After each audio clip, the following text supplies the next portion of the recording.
So it actually relates to the theme of this fest. I was preparing for a master's in aerospace engineering when I was in undergraduate, because my cutoff for aerospace engineering was not enough, so I had to settle for mechanical engineering. So as they say in our parlance, mechanical engineering is like rice, you can mix it with anything.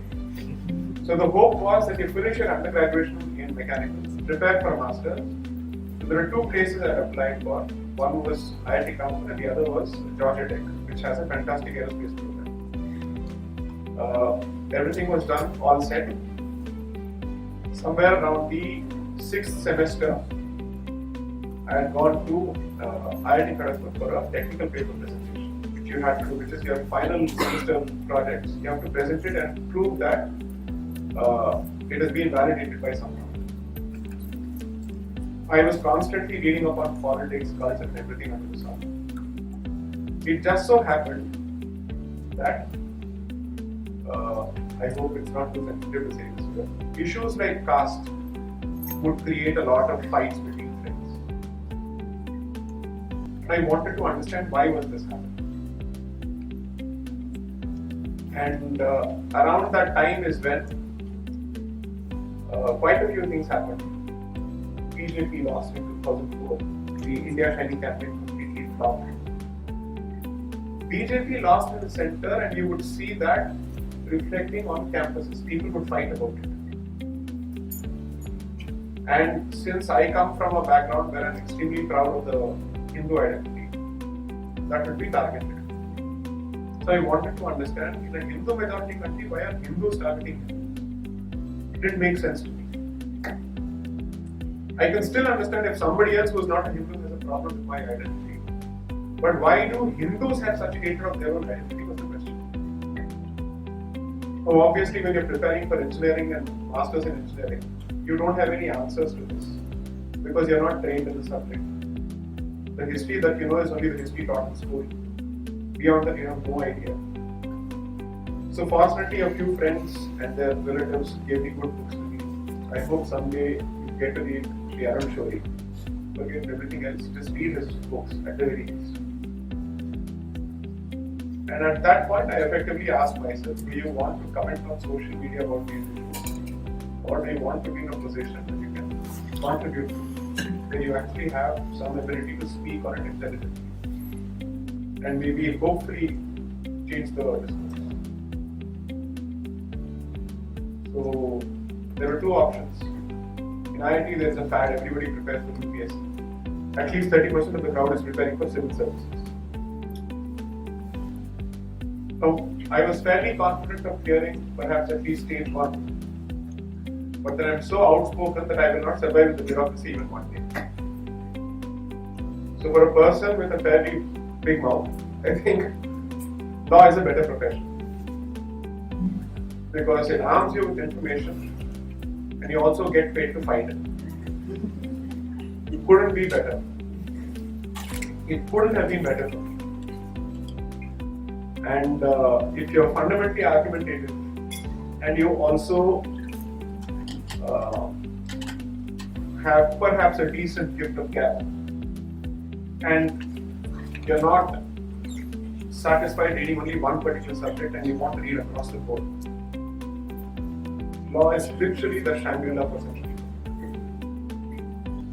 Because you're expected to read about economics, political science, history, constitution, logic, reasoning, your ability to come up with the right turn of phrase for a particular situation, language, etymology, everything is thrown there. So most people assume that if you become a lawyer, I'm not trying to recruit you for my profession, but I'm just telling you why I think I'm okay where I am, because I really love the profession. I thank God, or the gods for that matter, each day for having pushed me in this particular direction, because the day I set foot in law school, it was literally as if Atma had entered the Shari. You know, this is my home, this is where I belong. I was absolutely sure of it. No matter what the outcome of the journey, I would have certainly enjoyed the journey completely. And I regretted not having chosen economics or humanities and everything else in my 12th. But there's nothing I could have done about it because I come from a family of engineers and that too only mechanical engineers. We have not produced anything else on this. Only mechanical engineers. And I wonder why. Everybody is a mechanical engineer. So for such a family, for me to make a switch to law, I had to convince them. I had to have roundtable conferences at home. Because they said you were preparing for aerospace engineering. What happened? So those days we had phones that looked like small bricks. The Nokia 3333. Okay. Sorry? Keypad. Keypad, correct.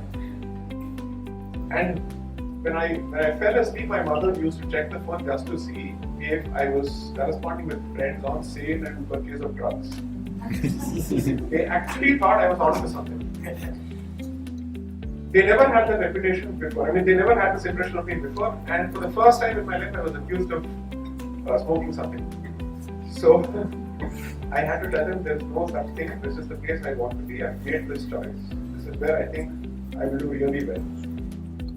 So I've told this before. So, like sometimes India listens to United States, Indian relatives listen to US relatives. So my uncle called and said, he's doing the right thing. America is a great combination of engineering and law. Tathastu.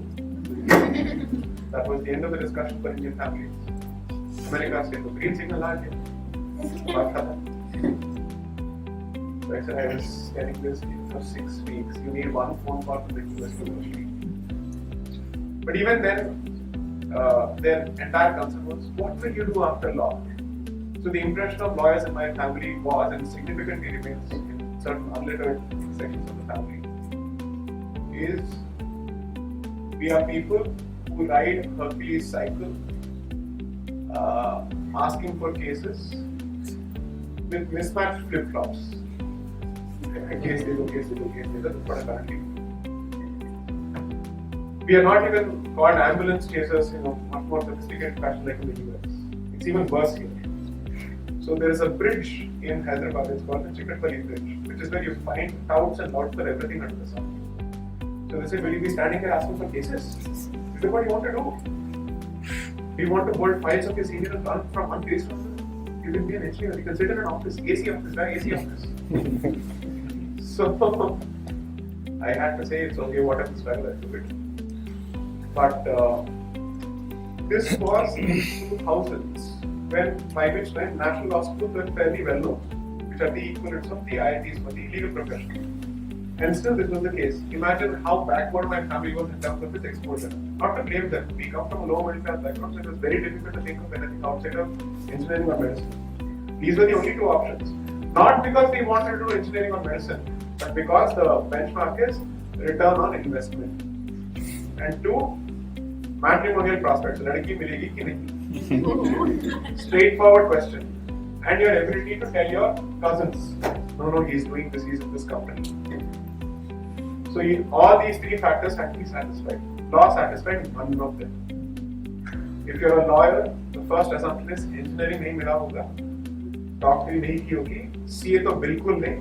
So CA was even at the bottom of the list. If you can't do even that, then art student and law students were the same, which is bekar, manufacturing defects, defective pieces, broken products, and rowdies of the first order. Lawyers means rowdies, that's what they assume. So I had to suffer that for at least a good 4 to 5 years because it's an aerospace country. See that. Went on for a while, and now I think they know what I'm doing. But most importantly, I think the point I'm trying to make is certainly listen to your parents. I'm not asking you to go against their grain. But I hope when you take a decision, you ultimately take responsibility, no matter what the decision. If you want independence, independence comes with responsibility and accountability. After having taken the decision, I did not have the benefit or let's say the luxury of telling my parents, why did you stop me at that time? No. If you're adamant about making the choice, then pay the price for it one way or the other. by the time I made the choice, I was 20, so for all practical purposes, I was at least not a minor in any sense, legally speaking. So after the responsibility for the decision falls on your decision. That's it.